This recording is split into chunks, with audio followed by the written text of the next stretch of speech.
Bonjour à tous et bienvenue dans cette nouvelle vidéo. Pour celle-ci et exceptionnellement, nous ne serons pas chez Konami, mais cela ne m'empêche pas d'être une nouvelle fois accompagné par mes deux acolytes de toujours, que sont Vincent de la chaîne Draco77 ainsi que le grand Yuli-sama que l'on ne présente plus. Il y a quelques mois de cela maintenant, nous vous avions présenté sur ma chaîne la première boîte Speed Duel centrée sur l'ère Yu-Gi-Oh! GX, sobrement nommée la boîte Duel Academy. Mais ici, nous allons vous présenter la seconde boîte, le paradoxe des partiels. Comme son nom l'indique, nous allons retrouver les frères Paradox qui, comme dans la série d'ailleurs, effectuent ainsi leur grand retour face à Jaden et Cyrus. En plus de ces derniers, nous avons également ici droit à un deck centré sur le personnage de Bastien Misawa, l'élève du dortoir des jaunes rats, qui n'avait malheureusement pas eu droit à sa mise en avant lors de l'édition précédente. Vous l'aurez donc compris, cette boîte est plus petite puisqu'elle ne contient ici que 4 decks, contrairement aux 8 qui composaient la boîte Duel Academy, avec bien évidemment toujours une flopée de cartes bonus, ainsi que différentes compétences pour habiller le tout là encore. C'est donc ce que l'on pourrait appeler une mini-boîte entre guillemets, mais penchons-nous davantage sur le contenu de cette dernière. Comme pour la précédente, encore une fois, on y retrouve un tapis de jeu double à l'effigie des différents personnages mis en avant, mais aussi un petit sachet contenant des cartes secrètes rares exclusives qui, elles, sont aléatoires. Pour vous donner une idée, voici les cartes que j'ai obtenues avec 3 exemplaires de la boîte. Dogoran, Kaiju des Flammes Enragées, Driroid, Sanga de la Foudre, Suijin, Kazejin, le Gardien de la Porte et le Guerrier Euphoroïde. Alors j'insiste une nouvelle fois sur ce point, mais il est bon de rappeler selon moi que ces cartes exclusives sont aléatoires, contrairement au reste du contenu de la boîte. Mais justement, qu'en est-il de ce dernier? Commençons donc avec le deck de Jaden, qui comporte mine de rien pas mal de rééditions, dans l'optique de se combiner avec l'extension précédente justement. Ainsi on y retrouve toute la base des héros élémentaires plutôt classiques, avec cependant ici l'accompagnement de Blazeman, qui est une véritable plus-value vraiment intéressante afin d'accélérer le deck et sa mécanique axée autour des fusions. Au niveau des cartes magiques, on y retrouve pas mal de nouveautés qui, là encore, viendront se combiner parfaitement avec celles de l'édition précédente, notamment grâce à l'ajout de héros vivants ou encore Gratte-Ciel 2, la ville du héros, pour toujours garder un monstre sur votre terrain pour vous préparer au mieux à la sortie de vos fusions. On peut également noter la présence de Sabatiel, la pierre philosophale, une carte emblématique de la première saison de GX, qui servira également à accélérer la venue de vos fusions, là encore. Quant au piège, on y retrouve le signal du héros qui sera cette fois-ci accompagné par l'anneau ainsi que la contre-attaque des héros, offrant ainsi plus de protection à vos monstres tout simplement. Concernant l'extra deck, il n'y a que de l'inédit cette fois avec 5 monstres fusions supplémentaires. On y retrouve ainsi Tempête ou Electrum, les grosses fusions phares de Jaden, mais également Maître Nova qui peut s'avérer vraiment redoutable, notamment grâce à la présence de Blazeman encore une fois. Et enfin, parlons des 2 nouvelles compétences liées au deck de Jaden. La première, Monde Héros, vous demandera de défausser une carte de votre main et appliquera un effet différent en fonction du monstre héros normal ou fusion que vous choisirez. Un effet assez versatile donc, mais qui peut s'avérer utile dans bien des cas. La seconde, quant à elle, à savoir Union des Héros Fusion, agira comme une carte polymérisation, même si vous ne possédez pas cette dernière en main. De plus, et c'est là que cet effet est d'autant plus intéressant, si vous prévoyez d'invoquer un monstre fusion qui demande minimum 3 matériels de fusion, vous pouvez utiliser des monstres depuis votre deck, à la condition de déjà contrôler 2 des monstres listés sur votre terrain. Est-ce que vous aimez la chimie? Eh bien en tout cas j'espère, car c'est le cœur du deck de Bastien. Celui-ci vise à invoquer ses dragons de haut niveau, à la fois Yosan Ryu, un dragon de diamant, mais aussi et surtout le dragon de l'eau et son évolution, le dragon de l'eau rassemblé. Commençons par ces derniers car ce sont quand même eux les vedettes. Avec 2 hydrogédons et un oxygédon, 2 hydrogènes et un oxygène, vous formerez le dragon de l'eau via la liaison H2O. Mais afin d'accélérer ce processus et même de le renforcer, 2 duothérions viendront ajouter non seulement de la stabilité à ce deck pour vous permettre d'aller chercher n'importe quelle carte liaison, mais en plus, les 2 autres cartes, justement, les 2 autres versions, vous offrent une invocation bien plus aisée du dragon de l'eau, voire du rassemblé. Leur intérêt sera de bloquer les monstres adverses, potentiellement durant le tour adverse si vous invoquez le rassemblé grâce au piège, et de réduire leur attaque à 0 afin d'infliger des dommages importants. C'est d'autant plus efficace en speed duel puisqu'on n'a que 4000 points de vie. Pour accompagner cela, la première compétence, Chimie en action, utilise les compteurs pour changer d'effet à chaque fois que vous en placez un nouveau. Elle progresse au fur et à mesure du duel et elle vous aide à son tour à réunir les pièces nécessaires au dragon de l'eau au fur et à mesure que le duel avance. À côté de cela, on retrouve plusieurs cartes génériques de soutien, certaines utilisées directement par Bastien dans l'animé, telles que Fossile Vivant ou le saut maudit de la magie interdite pour les plus notables. Mais bien sûr, et on en a parlé tout à l'heure, le deuxième atout de ce deck c'est Yosan Ryu, fait pour être invoqué par Carbonédon, tel le carbone se changeant en diamant sous la pression.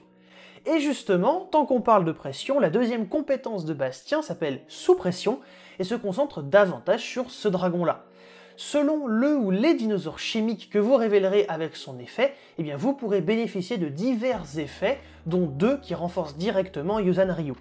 Tout ça pour dire au final que ce deck est très représentatif du deck chimique joué par Bastien dans la plupart de ses duels, c'est son deck le plus iconique et de loin, alors si vous aimez le personnage, vous y trouverez sans doute votre compte.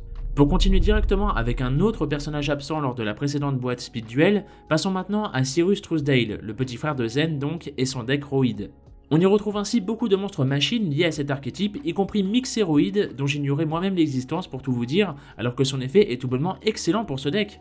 En effet, monstre de niveau 4 possédant 2200 points de défense, supérieur à Submarinoid et Camioroid donc, il vous permettra également de bannir depuis votre cimetière un certain nombre de monstres machines afin d'invoquer un monstre fusion dont le niveau équivaut au nombre des monstres bannis par cet effet. Alors certes, ce monstre fusion sera détruit à la fin du tour où vous avez activé cet effet, mais cela reste malgré tout vraiment redoutable afin de finir des duels très efficacement. Du côté des magies, le deck de Cyrus est cependant un peu plus timide sur ce point puisqu'on y retrouve surtout la zone de connexion véhicroïde faisant clairement office de polymérisation, ainsi que changement d'arme qui permettra d'échanger l'attaque et la défense d'un monstre machine ou guerrier de votre choix au prix de 700 points de vie par tour, ce qui peut toujours s'avérer utile, d'autant plus combiné avec les 2 autres magies que sont Tourbillon et la destruction du bouclier. J'en profite également pour souligner le fait que si jamais vous aviez mis la main sur la boîte Duel Academy, cette dernière contient un exemplaire de la très célèbre Fusion du futur, qui peut également très bien se jouer avec ce deck, car comme je l'ai souligné plus tôt, les Roids sont tous des monstres machines. Pour les pièges cependant, ce deck se concentrera surtout sur la sécurité, avec notamment l'excellente carte Supercharge, ou encore l'appel Urgence Roid. Bref, ce sont clairement des cartes qui vous empêcheront d'être dans de trop mauvaises situations, c'est toujours un plus non négligeable donc. Et concernant l'extra deck, on y retrouve 4 monstres fusion, évidemment les plus connus provenant de l'archétype Roid, avec là encore des effets très différents mais sacrément efficaces en fonction des situations. Et enfin du côté des compétences, on en retrouve non pas 2 mais bien 3 nouvelles. La première, sobrement nommée les Roids sont bien, accordera de nombreux avantages à vos monstres Roids uniquement, puisque tous les monstres Roids de maximum niveau 6 pourront être invoqués et ou posés sans sacrifice dans un premier temps, mais en plus lorsque vous attaquez un monstre adverse, vos monstres Roids recevront un bonus d'attaque de 100 fois leur niveau. La deuxième, quant à elle, à savoir Grande Ville Petit Roid, agira comme une carte magie de terrain et vous permettra premièrement de détruire une carte face recto sur votre terrain afin d'aller chercher une carte Roid depuis votre deck à votre main. De plus, si jamais une attaque impliquant un de vos monstres Roid est déclarée, vous pouvez envoyer depuis votre deck au cimetière un monstre Roid afin d'échanger l'attaque et la défense d'origine de votre monstre combattant durant le calcul des dommages. Enfin la dernière, lien de puissance, faisant évidemment référence à la carte éponyme, vous demandera de vous défausser d'une carte pour invoquer un monstre fusion machine depuis votre extra deck en utilisant des matériels depuis votre main ou terrain. Le reste vous le connaissez déjà je suppose, l'attaque du monstre invoqué par cet effet sera doublée, mais vous perdrez des points de vie égaux au montant d'attaque que votre monstre aura gagné lors de son invocation à la fin de votre tour. De plus, vous ne pourrez pas attaquer directement votre adversaire avec ce monstre, alors faites bien attention à son utilisation qui peut très vite se révéler être à double tranchant. Vous rappelez-vous du double épisode où Jaden et Cyrus affrontent les frères Paradox? Dans cette boîte, vous retrouverez le deck du duo légendaire de Yu-Gi-Oh! Avec les classiques Sangha du Tonnerre, Kazejin, Suijin et le Gardien de la Porte. Le format Speed Duel lui a même donné une carte compétence faite sur mesure pour lui. Elle vous permet d'invoquer 2 des 3 monstres nécessaires pour son invocation, en plus de l'ajouter en main. Invoquer le Gardien n'aura alors jamais été aussi facile. Pour invoquer vos monstres de niveau 7, le deck vous offre différentes options. Kaiser Hippocampe, Baudroie Barbu et Prodige de l'Ouragan servent à vite placer l'un des 3 monstres de la Trinité. Double invocation et poupée de sacrifice vous épaulent pour les invoquer, et la Bourse des âmes permet même d'utiliser un monstre adverse comme sacrifice. Une fois le Gardien de la Porte invoqué, passez les monstres adverses en mode défense avec le Labyrinthe du Cauchemar et équipez au Gardien l'impact de Météore Féerique pour infliger de lourds dégâts perçants. Avec cela, vous retrouverez aussi des cartes faisant référence au duel des 2 frères tels que le Mur du Labyrinthe, Ghoul d'Ombre et Jirai Gumo pour ne citer que. La nouvelle boîte Speed Duel propose aussi 2 autres compétences pour les frères Paradox. Méfiez-vous des frères Paradox, elle est centrée sur l'invocation de vos monstres de niveau 7, permettant d'en invoquer un par tour facilement. Elle limite vos offensives à un seul monstre, qui pourra cependant attaquer à 2 reprises les monstres adverses. Élément du tonnerre, de l'eau et du vent, elle permet lorsqu'il ne vous reste que très peu de points de vie, d'invoquer sans sacrifice l'une de vos 3 entités, et dans le cas où les 3 sont réunis, d'annihiler totalement le terrain avant d'invoquer le tout-puissant Gardien de la Porte qui portera le coup de grâce à votre adversaire. Et pour conclure avec les dernières cartes que l'on peut qualifier de bonus, on y retrouve ainsi certaines cartes plutôt génériques, plus ou moins emblématiques de l'RGX, ou encore d'autres qui serviront à alimenter certains decks déjà existants, comme par exemple Espoir des 5 ou encore Shaman Necroid pour les héros élémentaires, mais aussi la célèbre fusion du guerrier Euphoroid qui représente évidemment l'union entre les decks de Jaden et Cyrus. À ce propos d'ailleurs, sachez qu'il existe également une autre compétence centrée sur les deux personnages à la fois et qui possède plusieurs effets en fonction des monstres que vous contrôlez, si ce sont des héros, des héroïdes ou bien même les deux. Mais Charlie aussi possède sa propre compétence, à la cool, qui vous permettra de jouer avec la position de vos monstres koala si jamais l'envie vous en dit. Bien évidemment, vous retrouverez également certaines cartes koala au sein de cette boîte, mais aussi de la précédente. Et c'est ainsi que se conclut cette vidéo. Merci tout d'abord à Konami pour cette nouvelle opportunité, merci également à mes compagnons Draco77 ainsi que Yuli-sama pour leur participation, et surtout merci à vous de nous avoir écoutés, en espérant que tout cela vous motivera davantage à encourager le format Speed Duel. A ce propos, et si jamais vous n'étiez pas au courant, sachez qu'un autre produit Speed Duel arrivera en début d'année 2023, et celui-ci sera cette fois-ci centré sur les différents antagonistes de Yu-Gi-Oh! GX, alors je suppose qu'il est inutile de vous dire que j'ai plus que hâte d'y être. Mais en attendant, n'hésitez pas à nous faire part de vos retours sur cette boîte Speed Duel, le paradoxe des partiels. Merci encore une fois à Konami, Draco77 ainsi que Yuli-sama, et quant à moi je vous dis à la prochaine fois.